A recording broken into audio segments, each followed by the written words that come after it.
Good morning class 7। आज हम एक नया टॉपिक शुरू करेंगे जिसका नाम है वृत्त।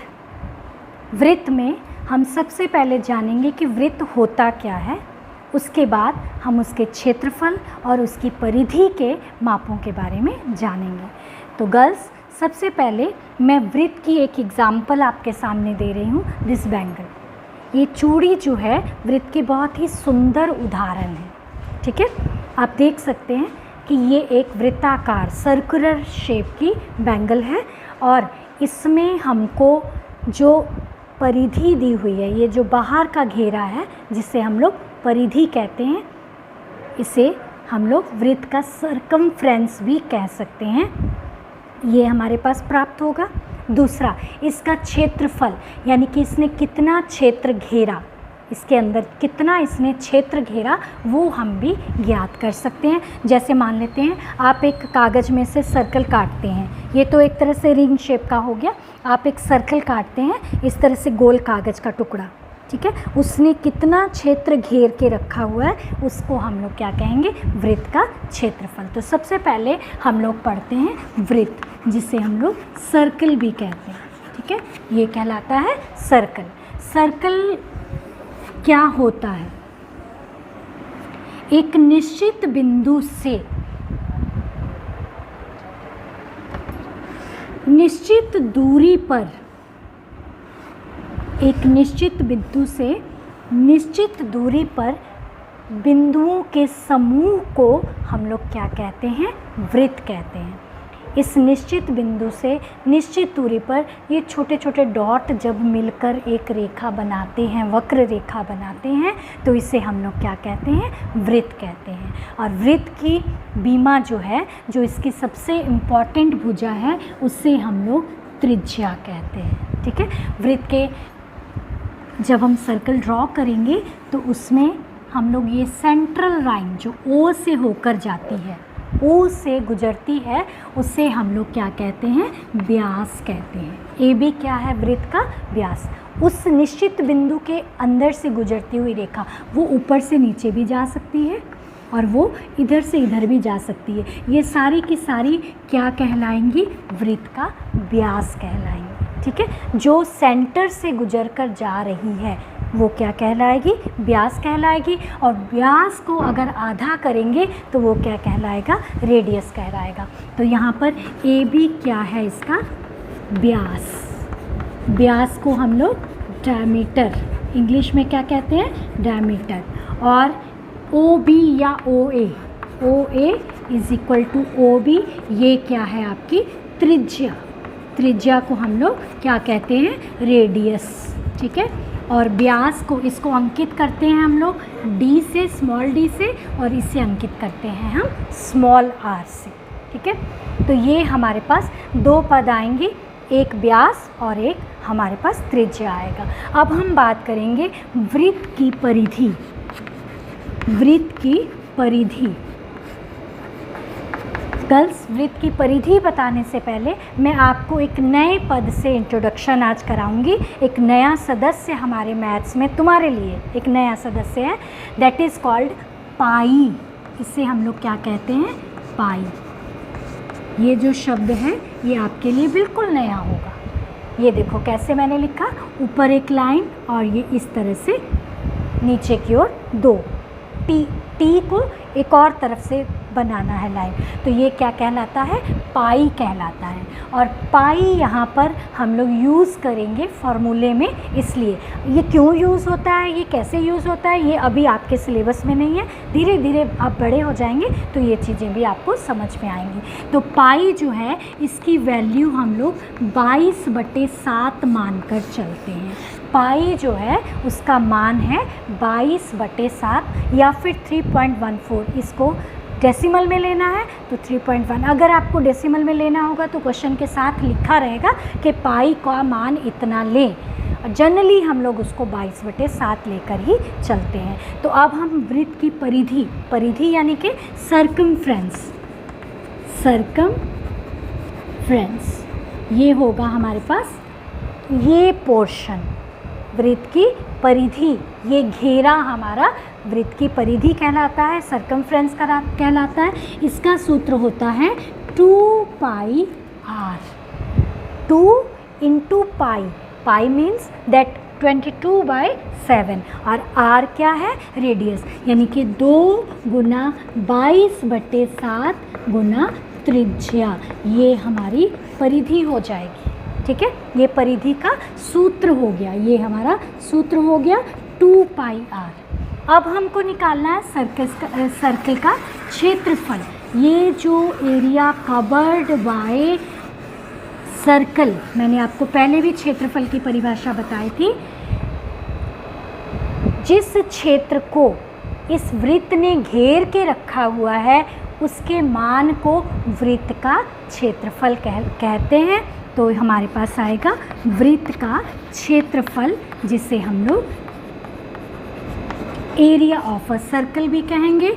ये आता है पाई r स्क्वायर, स्क्वायर तो समझ रहे हो, r को 2 बार गुना करना, यानी कि 22/7 गुना r गुना r। इसका मतलब ये हुआ, ये हमारा दूसरा सूत्र, ये हमारा पहला सूत्र और ये हमारा दूसरा सूत्र हुआ। तो सबसे पहले हमने जाना कि वृत्त होता क्या है। एक निश्चित बिंदु से निश्चित दूरी पर बिंदुओं के समूह को हम लोग क्या कहते हैं, वृत्त कहते हैं। और वृत्त की चार दीवारी को, इसकी चारों ओर के घेरे को हम लोग इसकी परिधि कहते हैं और इसके द्वारा घेरे गए क्षेत्र को हम लोग वृत्त का क्षेत्रफल कहते हैं। तो वृत्त की परिधि यानी कि सरकमफ्रेंस और वृत्त का क्षेत्रफल निकालने के लिए हमारे पास 2 सूत्र हैं।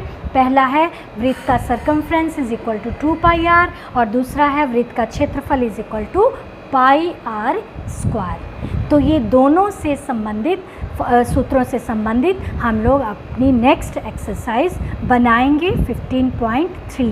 तो उसके लिए हम लोग थोड़ा सा अपनी बुक को देखेंगे और क्वेश्चंस को रीड करेंगे। हाँ बच्चे, तो वृत्त के साथ साथ एक और टर्म हमारे पास आएगी, ये कहलाएगी अर्धवृत्त यानी कि सेमी सर्कल। सेमी सर्कल, इस सेमी सर्कल में क्या होता है, यदि हम किसी वृत्त को आधा कर दें, आपके पास एक सर्कल, एक शेप है गोल, उसको बीच में से एकदम काट देते हैं हम लोग, फूल बनाते हैं, पत्तियां बनाते हैं तो बीच में से काट देते हैं, तो ये क्या कहलाता है, सेमी सर्कल। ठीक है, इसे हम लोग कहते हैं अर्धवृत्त या फिर सेमी सर्कल। बात इसमें भी वही होती है, रेडियस इसमें भी वही होगा, व्यास इसमें भी वही होगा, लेकिन अब इसका क्षेत्रफल, अर्धवृत्त का क्षेत्रफल, अर्धवृत्त का क्षेत्रफल कैसे निकलेगा, ये हमारे पास होगा वृत्त का क्षेत्रफल बटे 2 यानी कि पाई r स्क्वायर बाय 2। ठीक है, और फिर आएगा अर्धवृत्त की परिधि। परिधि मतलब इसका घेरा। इसका घेरा कैसे निकलेगा बच्चे, ये तो होगा ही होगा, साथ में ये भी तो होगा, है ना, ये चीज़ भी तो साथ में होगी, इसे हम लोग घेरा भी कहते हैं। ठीक है, तो इसके लिए क्या करना होगा, अर्धवृत्त के घेरे का आधा प्लस 2r प्लस r, ये 2r भी तो ऐड हो जाएगा, ये लाइन भी तो उसकी ऐड होगी ना। सर्कल में तो ये लाइन थी नहीं बीच में क्योंकि वो पूरी चारों ओर से घेरा हुआ था, यहाँ पर ये उल्टा होगा। तो यहाँ आएगा अर्धवृत्त की परिधि इज इक्वल टू वृत्त की परिधि बाय 2 प्लस 2r यानी कि 2 pi r bye 2 plus 2r, ये कट गया तो ये आ गया पाई r प्लस 2r। ये आपका फर्स्ट फार्मूला है और ये आपका सेकंड फार्मूला किसके लिए आया है, अर्धवृत्त के लिए। ये हमारा सूत्र आ गया, अर्धवृत्त का क्षेत्रफल पाई r स्क्वायर बाय 2 और अर्धवृत्त की परिधि is equal to pi r, ये 2 कटा हुआ है बच्चे, पाई r प्लस 2r। और परिधि हमेशा मीटर या सेंटीमीटर में होगी और क्षेत्रफल हमेशा मीटर स्क्वायर या सेंटीमीटर स्क्वायर में होगा। तो अब इसको समझने के लिए हमको कुछ सवालों को बनाना पड़ेगा। तो उसमें सवालों में आपके semi circle, circle, with rectangle, with triangle, ऐसे बहुत सारे सवाल पूछ सकता है। तो उन्हीं में से कुछ 1 या 2 सवाल मैं आपको बताऊंगी और इसके बाद आप पूरी एक्सरसाइज खुद से बनाएंगे और जहाँ प्रॉब्लम होगी वहाँ मुझसे कमेंट बॉक्स में पूछ सकते हो।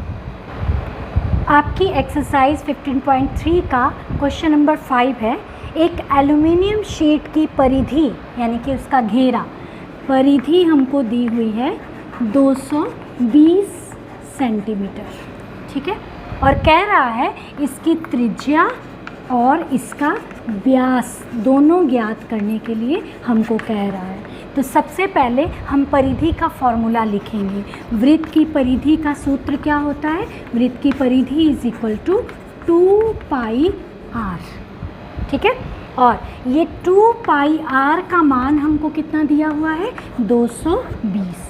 अब हम 2 को ऐसे ही पाई की जगह 22/7 और आर चूँकि हमको निकालना है तो वो इधर ही रह जाएगा और बाकी सारे पदों को हम उधर ले जाएंगे। समीकरणों का नियम आपने 6 में भी पढ़ा होगा। 7 अगर डिवाइड में है उधर जाके गुना हो जाएगा, 22 गुना में है तो डिवाइड हो जाएगा, 2 गुना में है तो डिवाइड हो जाएगा। Then R is equal to 220 into 7 divided by 2 into 22, ये कट जाएगा, 10 आ गया, 5 आ गया, 7 5 सा 35 सेंटीमीटर। आपके वृत्त की त्रिज्या कितनी आ गई?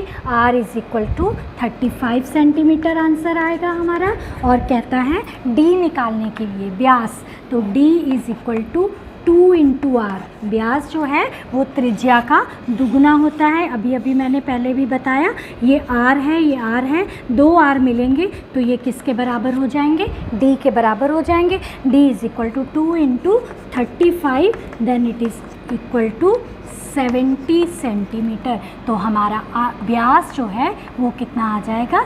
70 सेंटीमीटर, ये हमारा आंसर होगा। तो ये आपका क्वेश्चन नंबर 5 है। इसी तरह से अगर आपको वृत्त का क्षेत्रफल दिया हो, उससे त्रिज्या निकालना हो तो पहले r निकालेंगे, फिर और कहेगा कि परिधि निकालना है तो फिर उससे 2 पाई r भी निकाल सकते हैं। तो ये सारे के सारे सवाल आप 15.3 एक्सरसाइज के एक बार ट्राई करेंगे और ट्राई करने के बाद जो क्वेश्चन आपसे नहीं बनते हैं उनको कमेंट बॉक्स में छोड़ देंगे और नेक्स्ट टाइम में मैं उनको आपको सॉल्व करके बताऊँगी। लेकिन आपको सबको अपने फर्स्ट से लेकर थर्ड तक की सारी एक्सरसाइज के सूत्र एकदम क्लियर होने चाहिए।